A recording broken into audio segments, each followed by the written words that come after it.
You are Locked On Wolves Postcast, part of Locked On Minnesota on the Locked On Podcast Network. Your team every day.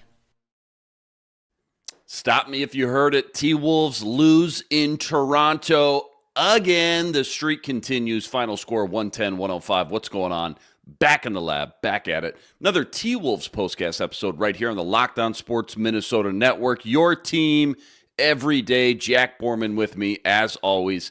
Give him a follow at JRBorman13. Plenty, and I mean plenty to break down tonight, including a fourth quarter meltdown, plus Jaden McDaniels, J-Mac, showing up and showing out. But first, quick reminder, tonight's episode brought to us once again by Game Time. Download the Game Time app, create an account, use code LOCKEDONNBA for $20 off your first purchase. That's LOCKEDONNBA for $20 off your first purchase. All right, man, Wolves coming in, they're coming off that buzzer beater winner versus the Suns. That was Sunday afternoon. Plenty of rest in between. Coming into a place they haven't won in like 2 decades, man. I say that out loud. My brain almost can't even comprehend it. No Mike Conley tonight. Let's just pick up in the fourth quarter. Wolves are neck and neck, all tied up. And I know you put in your notes, that was about as bad of a fourth quarter as you could have asked for. Raptors went on an 18-5 run. They win the quarter 33-26. It actually felt a little bit worse than that at times. But let's just start there. The fourth quarter collapse. What happened? Where did it all go wrong? And ultimately, what cost them this game before we work our way back to the beginning of the stuff? Yeah, first and foremost, you got to hope that Naz Reid is all right. Yep. He's a pretty tough customer. I remember being in the locker room a couple years ago after a game where Naz got whiplash or something and couldn't lift his head up. Was just looking straight down like this in the locker room, and then said, "I'll be fine. I'll play tomorrow," and came out and had like 30 points, and the Timberwolves set a franchise record against the Bulls. So if he was down writhing and writhing on the ground in pain for more than a minute, I think it says a lot about how much pain he was in. So hopefully he's okay, first and foremost. But you can trace everything back to that abhorrent Rudy Gobert sequence that they had with about 5 minutes left. Gobert, or was it 5 minutes left? Maybe it was a little it was about that time. And so you had it was right there, right about 5 minutes left. And so Gobert seals Scotty Barnes inside, and there's no one within 5 feet of him. And Julius Randle has a clear entry pass that he can make to Gobert. He elects not to. I thought that was a correct decision to not throw that pass, given what we've seen from Rudy Gobert, especially with, as good of a defender as Scotty Barnes and as active as his hands are. I don't like Rudy Gobert in that situation necessarily. So you were cool with it. You were okay with it. I was totally cool with it, but Rudy Gobert obviously was not. He just kind of pouted and purposely took a 3-second violation kind of in protest of Randle not throwing that pass. And Randle has been, I think he's been more than, generous in terms of how many passes he's thrown Gobert. We've seen him start to throw lobs to Gobert. I don't think that the chemistry between Gobert and Randle has been off by any stretch of the imagination, especially in the last few games. But so Gobert purposely takes a 3-second violation. And then what happens? Anthony Edwards tears into Rudy Gobert going up the floor. Like, come on, man. We can't have that. Not like, this is not the time to be, protesting with the game on the line. And then what does Gobert do? Gobert responds by tearing into him, by hip checking Scotty Barnes on the other end, which is the 5th team foul of the quarter. So it puts Barnes at the line. He makes 2 free throws. And then Wolves miss a 3. Barnes scores on the other end. So it's a 4-point Raptors lead now at this point. And then Randle throws gets caught in the air, but still throws a perfectly fine pass to Gobert, who could have had a drop-off dunk that we've seen plenty from him, but instead he fumbles the pass, which is just kind of a perfect cherry on top that becomes a turnover. And then Barnes scores again on the other end. So you have a 6-0 Scotty Barnes run that gave Toronto a 101-95 lead. And then eventually it balloons to 10-1, and the Wolves just aren't able to come back despite, almost making it really interesting there after that steal in the backcourt that led to a missed and three. But to put the cherry on top of all of this, I don't know if people were still watching this game on the last possession of the game, but Rudy Gobert was sprinting up the floor and was ahead of everybody in transition. And Julius Randle just whipped a pass at Gobert on that final possession. You want it? Here you go. Yeah, exactly. And so I think that was a pretty clear message of how fed up Randle was with Gobert's response. And what I think is important too is like Karl Anthony Towns has a very high emotional, EQ with how he, treated all of his teammates. And I think he made a very clear point to try to get Rudy Gobert the ball as some sort of a, recognition of all the work that Rudy's doing on the other end of the floor and all the screens he's setting, doing all the little things, the dirty work. And even though that costed the offense at times, it kept Gobert engaged. And I'm not saying that's, I think it's more of a positive reflection on Towns, because I do think it is a bit of a negative reflection on Gobert that like he's going to have moments like this and still doesn't have the self-awareness to know like, hey, more often than not, I'm not going to catch an entry pass, turn around and dunk on a guy or draw a foul or do whatever. Like the guy can barely make a layup, when he's on the move. And, and he's still a Hall of Fame player despite that, which is pretty incredible and speaks to just how great he is at everything else in basketball. And for him to be, 31 years old and still 32, looked it up. I had 11 years in the league, 32, because I'm thinking, wow, that feels like a young rookie move, right? Exactly. And to not know your game. And to not know your game well enough at this point, and then to take it out on your teammates and cost your team a game, was extremely out of character for Rudy Gobert, and I think is something that all of his teammates should be frustrated about, and I hope that he publicly apologizes for it. But the unfortunate thing is there are no beat reporters in Toronto tonight, so I don't know how that's gonna how that's going to kind of unfold, I guess. Exactly. For sure. So we'll see how it goes, but 6 turnovers in the fourth quarter for the Wolves. They allowed 4 offensive rebounds. Even before they started playing the free throw game, they couldn't stop fouling in the middle part of that quarter. They were in the penalty so early. Yeah, so it was just kind of everything that was bad, for the Timberwolves. So was that a prisoner of the moment kind of thing, or is that something that you think has been kind of building up that frustration with Rudy? I mean, because I haven't heard anything like that. No, I mean, Rudy Gobert, I think this is his 5th double-double in a row. I think he's been plenty involved in the offense. I think more guys this season are trying to get him involved with lobs and with dump-off passes. It'd be one thing if he had been averaging, 1-2 shot attempts per game for the last 3 games, but it kind of came out of nowhere. I don't know if there was anything that happened in practice this week or anything that, could have led to that, but it certainly wasn't anything that I've seen from the game action that the Timberwolves have had leading up to this game. So it's just a really weird, really weird moment that I think certainly is going to stick, and certainly I think makes you think about what they're missing in guys like Kyle Anderson and Karl Anthony Towns as leaders in the locker room, especially for Kyle Anderson as a guy that I think kind of held the team together, ironically being the guy that got in the fight with Gobert a couple seasons ago. But I think Kyle Anderson had such good relationships with everybody on that team, and everyone really respected him as a leader in that locker room. And then you think about Karl Anthony Towns, who is probably, Rudy Gobert's closest friend among the rotation players on the team. Karl was constantly going out of his way to make sure Rudy felt included, to ask him to hang out.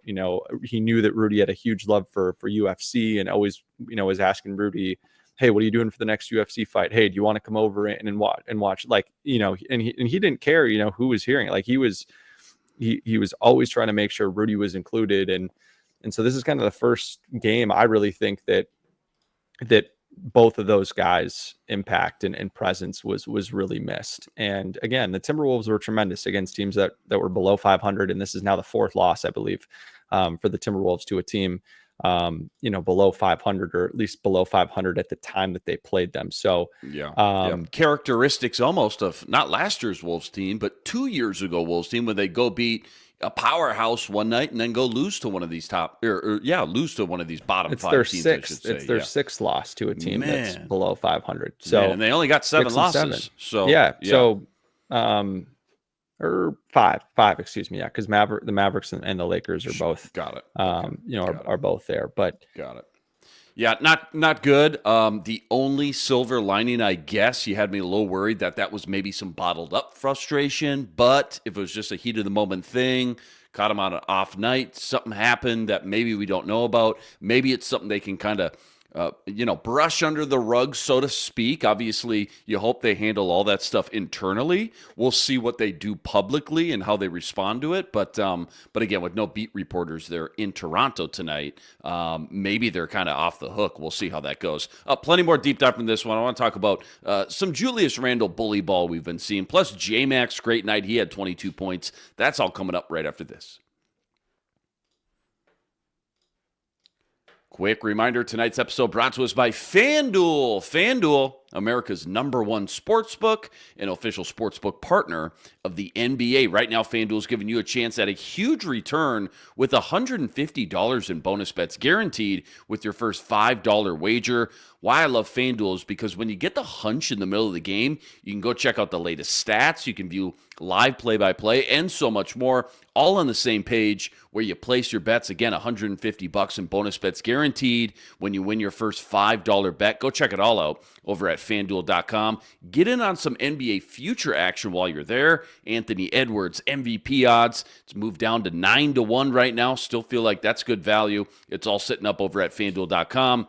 And again, check it all out over at FanDuel.com and get $150 in bonus bets guaranteed with your first $5 wager win. FanDuel, America's #1 sportsbook and official sportsbook partner of the NBA. All right, let's try to focus on the positives, at least for a few minutes here. Best Jaden McDaniels game of the season? Is that fair to say? I mean, just talk to us about what he did so well tonight and what's he got to do to just kind of put forth that same production, same effort night in and night out. Where'd he really shine tonight the most? Yeah, no question. I think it was probably one of the better games we've seen from Jaden McDaniels in his entire tenure. With the Timberwolves, I think, in my favorite part about tonight is that I don't think anything about what Jaden McDaniels did is unsustainable. It wasn't like he had a ton more shots tonight because, someone was injured, and it wasn't like, they were just giving him the ball a ton and just saying, all right, like, let him cook, clear out, get the ball to Jay. Like, it wasn't like that. It was much more of, everything that we have seen from Jaden, in different stretches or flashes of everything that he can do as a player, kind of all rolled up into one. I think, when you look, obviously 22 points on 15 shots, that's a great mark for Jaden. But he also had 6 rebounds and 3 assists and 2 steals and only had three fouls. Did a little bit of everything. He did it in every way. He made a pair of threes. He scored on the drive. He got out in transition for 3 or 4 transition buckets, including a nasty poster dunk on Scotty Barnes in the first half. He showed his willingness to take step back mid-range jumpers. He made a pull-up. He was cutting. He was setting ghost screens for Randle that allowed Randle to get going on the drive downhill and help Randle, get to the free throw line a bunch in the first quarter. I just think that, it was a really, I thought, mature game from Jaden McDaniels in that he put on a masterclass really of how you can get yourself involved in the offense, even when, the shots aren't going to be there. You're not going to have the ball in your hands as much as an Anthony Edwards or, a Dante DiVincenzo or Julius Randle or player like that. So I thought Jaden was tremendous tonight. I thought his defense was also, excellent for the most part. Now it's the question that we've all, kind of been asking ourselves over the last, calendar year with Jaden is just, hey man, can you do this a little bit more consistently? And, I think a big part of it for McDaniels tonight, he was in there at the start of the second quarter and he was in there at the start of the fourth quarter. And that's what I've been calling for most of last season. I've called for it all year this year, because I think in those lineups, when he's playing, with Naz Reid and Julius Randle, he's really the main wing scorer out there. And there's going to be plenty of opportunities for him, to get more shots and create his offense and create more offense for himself and play off of those guys. in meaningful ways, and be able to impact the game as a catch and shoot guy, as a cutter, and as a pump and go on the drive. So I think all those things were tremendous from Jaden, and I think Chris Finch deserves a lot of credit for the lineups that he played Jaden McDaniels out there in, because I think the more that he's able to play with Randle and Reed in a more spaced out floor, the easier it's going to be for him to get to his spots and make more of an impact. Well, I'm glad you called out Coach Finch, because I'm just reading some comments here, and I guess what I'm going to ask you is that, obviously, I asked you last week, is there an identity crisis when they were struggling, right? You said, no, you talked me off the ledge, not an identity crisis, just a lot on his plate right now. He's still trying to figure some things out. Where is the critiques right now for Coach Finch? As far as just you personally, you're such an elite NBA mind. You've been watching this game forever. You've been watching this team specifically for a very long time. What is the nitpick on Coach Finch, if you even have one right now, that you would like him to kind of switch up or clean up or whatever it may be? Yeah, I mean, I just mentioned the McDaniels one, but I think what that last comment that you had up there about the closing lineups, this is now the second game, I think, so far this season where the closing lineup that he had on the floor was probably the wrong one. The other one being against Miami when he had Mike Conley in there over Nickeil Alexander-Walker. And this one you have DiVincenzo in there over Nickeil Alexander-Walker as well. And I understood why he took Nickeil out of the game when you just look at the fact that Nickeil, 1 of 6 from the floor, no assists. And I just frankly thought after he was really aggressive in the first few minutes, just didn't have that same energy level and aggression level in the second half of this game. And Dante hit that big shot at the end of the third quarter, and it had been up and down a little bit, and it shown, I think, a little bit more flashes as a playmaker. But I can't push back whatsoever on the comment of him being kind of up and down. And then what does Dante do when he gets in the game? He has a turnover right away, or the offense has a turnover right away. So I think that another critique that I would have of Finch is if you told me the start of this season that the Timberwolves would be 8-7, I would say, okay, that probably means that at least, if you're losing games, that's probably because you're doing it at the sake of, trying to get more guys in the rotation and figure out what lineup combinations are going to work, and trying to work Dillingham in or Minot in or Joe Ingles in the game. And that's just hasn't happened so far. And I think especially when you consider how much Dante DiVincenzo has been up and down, and Naz Reid tonight, again, really struggled. There's just no one else that you can really turn to right now. And I think with Rob Dillingham, when your bench, which is one of the best benches, or on paper, at least coming into this season, we thought was supposed to be one of the best benches in the league, is getting consistently outplayed by some of these teams that are below 500 in a lot of these losses. Rob Dillingham, that's what you traded a 2031 first round pick and got up into the top 10 to go get him for. And if you don't trust him when nothing else is really working offensively to go in there and get a bucket, or at least even if you don't trust him, know that, all right, I'm putting him in there, and this is going to help me more come December, January, February, March, April. It's the only way. He's got to log these minutes for good or bad, right? And I think exactly. And I think for Rob, it's just about reps right now. Yeah. And you've seen probably 55 or 60% of the minutes that he's been out there have looked good. And the other 40% have just looked a little timid. And I think some of that, kind of anxiety or internal dialogue that he's having in the game, kind of going pretty fast for him internally, probably works itself out a little bit if he just has more time to play. And I think if you're not going to play Rob with the NBA club, and you're not going to consistently keep him in the rotation, then go play him in Iowa until, let him at least go play and come back up. And then, at least feel like he's been in a little bit of a rhythm, because at least he's been playing live action. And so not doing either one of those things, I think, is detrimental to his development. And the unfortunate thing, I guess, is that when you make this trade and you think about, you now have your 3 guys in the backcourt or 3, I guess, somewhat primary ball handlers, and Mike Conley, Dante DiVincenzo, and Nickeil Alexander-Walker, you're thinking, okay, we probably don't need Rob Dillingham that much, but now there's just a clear need for more scoring off the bench. And I thought that was, lower on the list of priorities that they would need to address, but that's just where we are right now. And the unfortunate thing is much like 2 years ago in Rudy Gobert's first season, when there was, a lack of continuity and team was kind of trying to figure it out.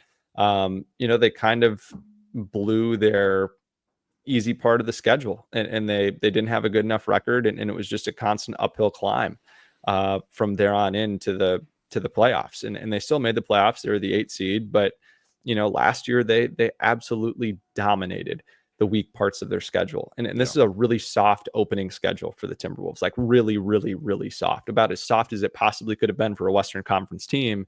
And they're 8-7 here, and if you go look at their schedule for the next 6 to 8 weeks, it's not easy. And it's just going to be harder for them to try to figure it out against teams that either have more continuity, like a Boston, or teams who, have proven already this season that they've just looked a lot better than the Timberwolves. And I just don't think that right now we can just hang on maybe as much as we have been. And I've certainly been victim of this too, like hanging on to last year as much, because it's just clear that this team looks a lot different than last year's team right now. And I'm not saying that they can't get back to that, but it's maybe just the path back to that might be a little bit longer, might be a little bit murkier at this point than we maybe thought it might be, a week, 10, 14 days ago. It's such a unique kind of foreign position for this team and Coach Finch to have a rookie so highly touted that you use such an early premium pick on, trying to rotate this guy in and make sure he gets minutes. But you also have an elite team around him. That's what I'm saying. I just feel like they haven't been in this situation in so long. It would be a unique situation for anybody. Most top 10 picks go to teams that aren't good, no matter the sport. Right? Most quarterbacks struggle in the top 10 if you draft in the top 10 right away the first couple of years because you're on a bad team. Not the case here. So it is a very unique and, again, foreign kind of situation. Real quick, before we get to segment 3, I want to talk about that Boston game. Real quick, 60 seconds. Too early to say how much time he's going to miss, if any. I know he's not chewing up a lot of minutes right now anyways, but who's the next guy up now if he does miss some minutes that's going to steal, again, his little bit of playing time in the pecking order? Not to mention Naz Reid. We should mention Naz Reid in this as well. Who'd you say? I'm sorry. Well, I'm talking about Dillingham real quick. If he does miss some time, again, I know he's not playing a lot of minutes as is, but both these injuries, Dillingham rolled that ankle, and then Naz Reid, if he misses any time, who's the next guy up that's going to soak up a lot more minutes? I guess. What's that? Yeah, certainly. You hope that Dillingham's all right. I think that also kind of got lost in the shuffle of how crazy of a fourth quarter that was with everything that happened. But you'd hope that it would be somebody like. Like Josh Minott. I think you would hope that Mike Conley's back, and then you can just trust that DiVincenzo and Nickeil Alexander-Walker can handle a lot of the playmaking and ball handling load. But I think it's going to be having more guys in the wing, just because when you look at Boston's rotation between Derek White, Drew Holiday, Jaylen Brown, Jason Tatum, but even looking at guys like Sam Hauser coming off the bench or Nehemias Queta, like those are all bigger dudes.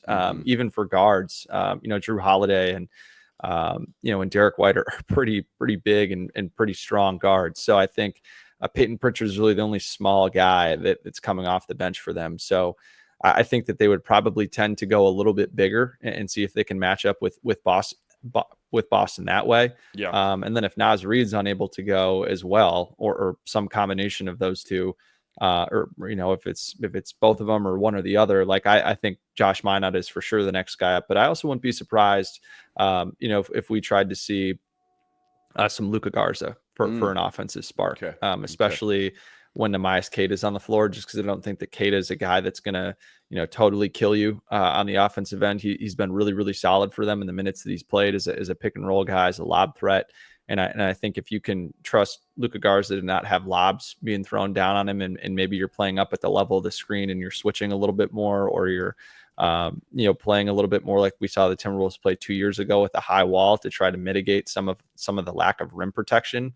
Maybe in lineups where you have Naz Reid if Naz plays, you could have Naz Reid and Jaden McDaniels out there as guys that can rotate behind the play and make plays as rim protectors on the backside. That certainly might be a little bit of a way to insulate him. But again, like they've got some other guys with NBA experience, that are off the bench behind them with Ingles and Minott and to a certain extent, PJ Dozier too is a guy that played in Denver and certainly knows what Tim Connolly wants out of his players. But when you look at Boston, I think too, this team is not as good of a defensive team as we've seen in years past. And that's a big part because they haven't had Kristaps Porzingis as their rim protector, and playing Al Horford at the 5 certainly changes things a little bit in terms of what you're preventing teams from doing. But the Celtics offense has been tremendous, top 3 and taking care of the ball in assist to turnover ratio and in their turnover percentage. And they're obviously one of the most efficient shooting teams in the league with all the different weapons they have. So, and then you put on top of that, a big reason for that is not only do they take care of the ball really well, not only do they make shots, but they're first not only in 3-point makes, but also in 3-point takes and how many they're attempting. So the Wolves are going to have to really pay attention to detail and be good with long rebounds off of missed threes. I think if they can force Boston to play inside the 3-point line and then try to get out and run in transition, I think that'll be a good formula to try to at least steal some points where they otherwise may not be able to against a team that still has some really good defensive talent and in Derek White and Drew Holiday up top at the point of attack. Yeah, great breakdown there. We got a couple minutes left. Let's talk about this Celtics game. I got one more good question for you coming up. That's on Sunday, another losing streak on the line. That's all coming up right after this.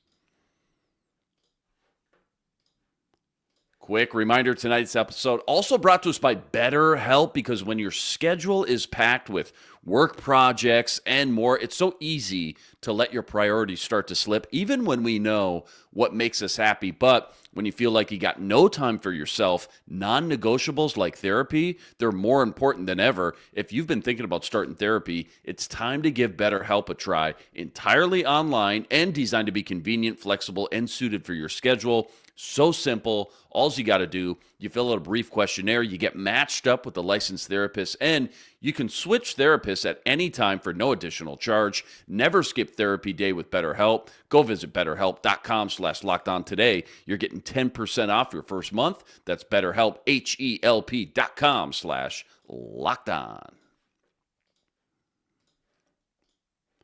All right, again, Celtics up next. Another insane losing streak in Boston to think about. You already gave us a great breakdown, so just give me this is a crazy losing streak as well in Boston. You got one or two games or moments that come to mind that really stick out during this long losing streak they've had?